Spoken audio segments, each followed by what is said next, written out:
Assalamualaikum warahmatullahi wabarakatuh. Saudara sekalian sebangsa dan setanah air, salam sejahtera untuk kita semua. Mari kita pelihara kedamaian dan perdamaian dunia sesuai dengan peran dan fungsi kita masing-masing. Rekan-rekan sekalian, kalau kita melihat perkembangan keamanan global saat ini, di dunia saat ini, maka sungguh memprihatinkan.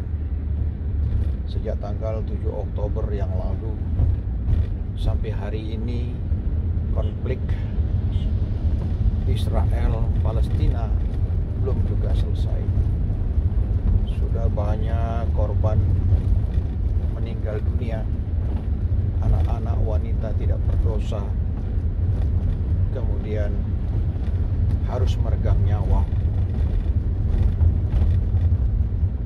Tidak kurang masyarakat mengalami guncangan jiwa yang sedemikian dahsyat, depresi, kemudian mereka mengalami kelaparan, kehausan,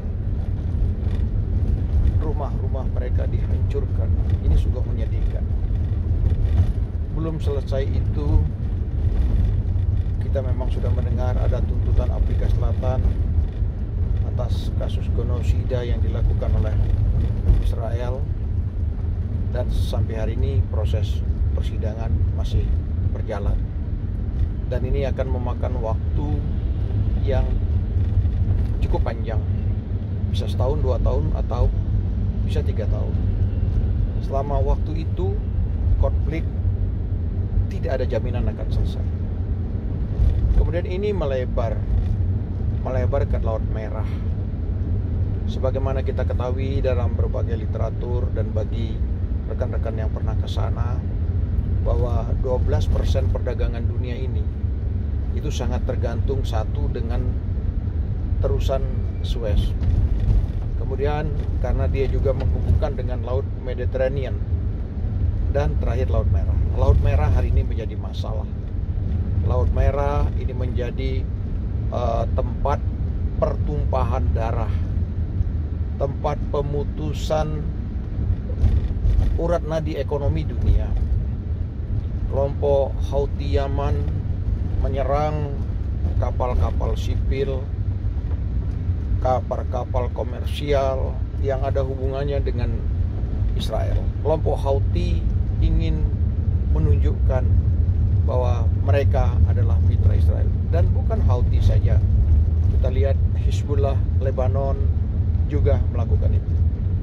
Jadi 12% urat nadi perekonomian dunia itu tergantung pada Laut Mati dan sekitarnya.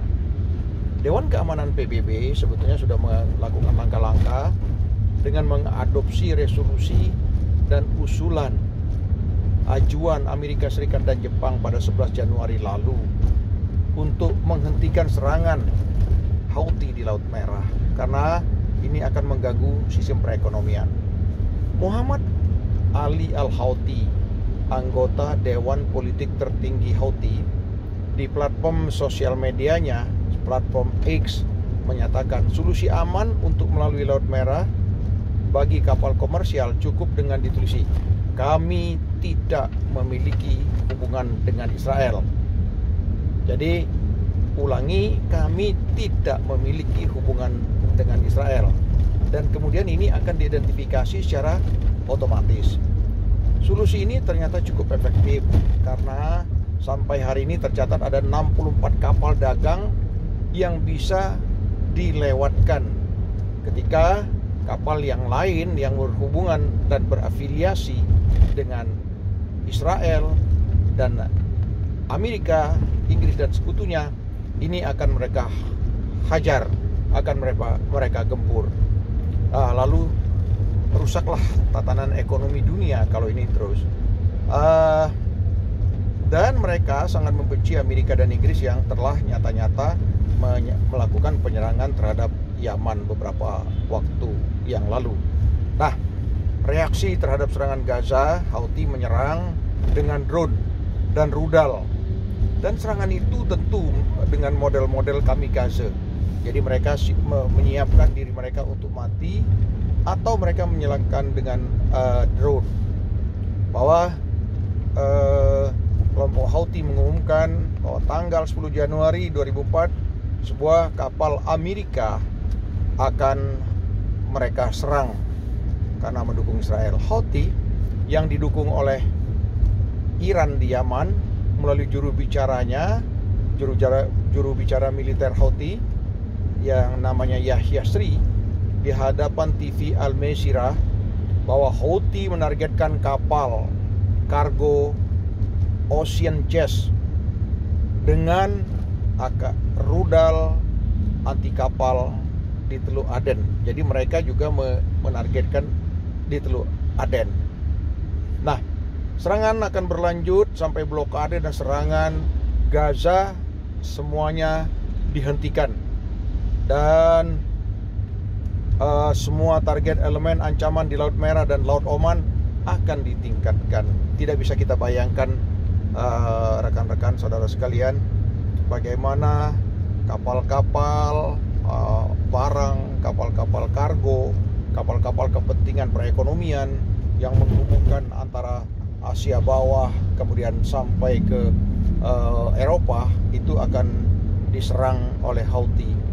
Dan Amerika Serikat dan negara-negara barat mengidentifikasikan bahwa konon menurut mereka Houthi ini didukung Iran dan sedang mencoba mengumpulkan senjata dari Teheran.